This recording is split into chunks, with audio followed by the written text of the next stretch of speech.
Buenas noches a todos. Nos acompaña Carlos Meléndez Guerrero, investigador asociado al Instituto de Investigación de Ciencias Sociales de la Universidad Diego Portales, sociólogo y doctor en ciencia política por la Universidad de Notre Dame en Indiana, Estados Unidos, autor de varios libros y analista y consultor con el sistema político en Chile. Adelante, Carlos. Muchas gracias por la invitación. Efectivamente, de hecho, desde a pocas cuadras de La Moneda, entonces se escucha todavía el movimiento en las calles, ¿no? Efectivamente, bueno, yo vivo en Chile de los últimos 6 años, yo soy peruano de origen, y lo que he sido testigo, pues, todos los que hemos vivido, estamos viviendo acá, podemos atestiguar que es una revolución social.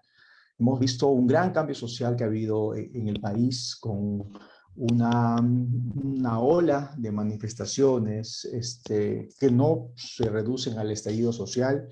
Fue un largo proceso que duró muchos años, donde la desigualdad fue un tema que estuvo politizado. Acá se vivió un alto fenómeno de politización de la desigualdad que se manifestó a través de movilizaciones y en contra de las desigualdades en el acceso a diferentes derechos sociales, como el derecho previsional, el derecho a la salud, el derecho educativo, obviamente, y que paulatinamente fueron plegándose otros tipos de reivindicaciones, como es el carácter feminista, la ola feminista que ha sido muy potente en el país, y además las reivindicaciones de los diferentes pueblos marginados históricamente. De hecho, hoy día el presidente, al tomar juramento, juramenta no solamente por el pueblo de Chile, sino por los pueblos de Chile, haciendo alusión a esta diversidad de identidades étnicas. El estallido social fue un momento álgido en la historia social reciente del país que, como ustedes saben, tuvo una solución institucional, una solución de carácter que fue canalizado a través de un proceso constituyente como el que se está viviendo en el país, primero a través de un referéndum. Y ahora el gran reto, y eso está en la Asamblea, en la Convención Constitucional, es la prolongación de ese estallido, como ustedes saben. Ahora al gobierno del presidente Boric le toca materializar la promesa del estallido y de la nueva constitución en términos más concretos, en el sentido de cómo se financia una revolución social. Ahora que está en el gobierno, hay que ver precisamente de dónde se van a obtener los recursos para atender esas necesidades movilizadas. Pero como les dije, del estallido social, muy al estilo chileno, donde en otros sistemas de partidos o sistemas políticos, como los vivimos en la región andina, las grandes movilizaciones pueden terminar en caos, pueden terminar en gobiernos precipitados, en gobiernos que caen, en caídas presidenciales. Lo hemos vivido en Bolivia, lo hemos vivido en Perú, en Ecuador. La salida en Chile fue una salida institucional. Y la primera muestra de esa salida fue un referéndum que se realizó el año 2020 para ver si aprobaban la elaboración de una nueva carta fundamental a través de una convención constituyente. Y se dio a elegir por aprobar o rechazar esa carta magna, la posibilidad de una asamblea. El apruebo fue mayoritario, llegó a casi un 80% del voto válido, una participación del 51%. Y el rechazo fue minoritario, de un 20%. Y lo primero que llama la atención, todo el mundo se fijó en esta victoria apabullante del apruebo y que se prolonga de algún modo en la victoria de Boric en la actualidad. Pero yo quisiera concentrar mi participación, ya que mi antecesor, el doctor Celada, se concentró más en el gobierno y en lo que podría significar un gobierno de Boric. Quisiera ponerle el énfasis en la oposición que va a tener Boric. Y en lo, pues porque la victoria de Boris y esas masas que hemos visto aplaudir hoy día en el centro de Santiago efectivamente representan una mayoría sin lugar a dudas. Pero no hay que olvidar que la primera vuelta de la elección pasada en Chile la ganó José Antonio Kast. La ganó un personaje que también renovaba, que formaba parte de la renovación de la oferta política, pero no del lado del Frente Amplio, no del lado de la Prueba Dignidad, sino del lado del Partido Republicano, de un lado de una nueva derecha. Así como estamos viendo en Chile el surgimiento de una nueva izquierda, y donde Boris claramente utiliza muy bien la simbología y las banderas de esta nueva izquierda latinoamericana progresista en términos valóricos. Ojo que también en Chile ha surgido una derecha radical, una derecha conservadora, más que surgido, mejor dicho, ha tomado un camino propio. La derecha chilena siempre ha sido una derecha dura, eso lo conocemos, no es ninguna novedad. Pero ahora es una derecha que toma primero tomó un camino audaz al momento de separarse de Chile Vamos, de la gran coalición que llegó al gobierno con voto mayoritario de Sebastián Piñera, porque ojo, José Antonio Kast fue candidato presidencial por segunda vez ahora. Él ya se había separado en la elección pasada de la derecha tradicional chilena y buscó un camino propio.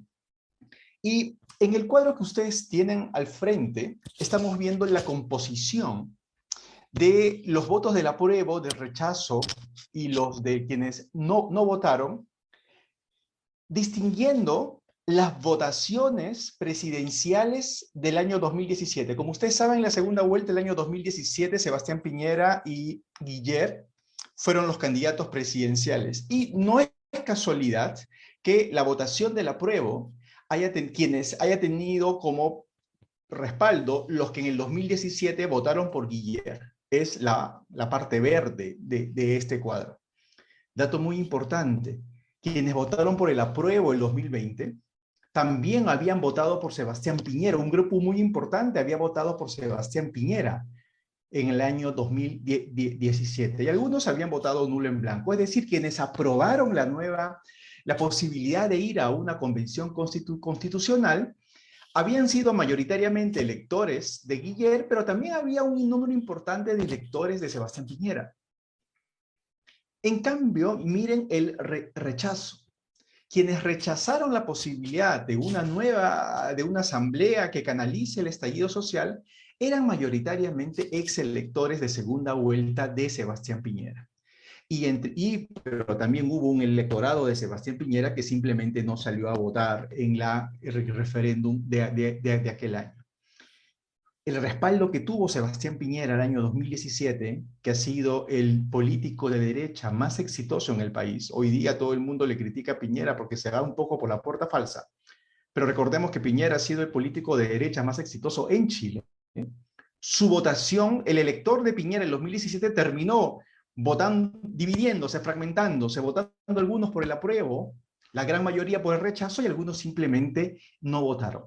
¿Quiénes son los que rechazaron la posibilidad de una constitución, de una asamblea constituyente, de una convención constitucional que canalizara y que diera forma a una nueva Carta Magna? En este estudio que nosotros publicamos en la revista Ciencia Política de la Universidad Católica de Chile, conjuntamente con Cristóbal Rovira y con Javier Zajuria, hicimos algunos análisis estadísticos para ver quiénes son estos que rechazaron. Este grupo de 20% del voto válido que rechazó la posibilidad de una asamblea constituyente. Estos son datos del 2020, antes que apareciese Kast como candidato presidencial en la última elección. Y lo que encontramos con cuáles son las variables que ayudan a predecir al elector del rechazo, al elector recalcitrante, al elector duro, son las mismas variables que ayudan a predecir el elector de la derecha populista radical en Europa. Son aquellos que se consideran de derecha, aquellos que se autodenominan conservadores, aquellos que consideran que la inmigración afecta el empleo es decir, que tienen una lectura bastante, hasta xenofóbica en algunos casos, quienes se autoidentifican como de raza blanca, ¿ok? Quienes practican la religión evangélica, casi mayoritariamente hombres.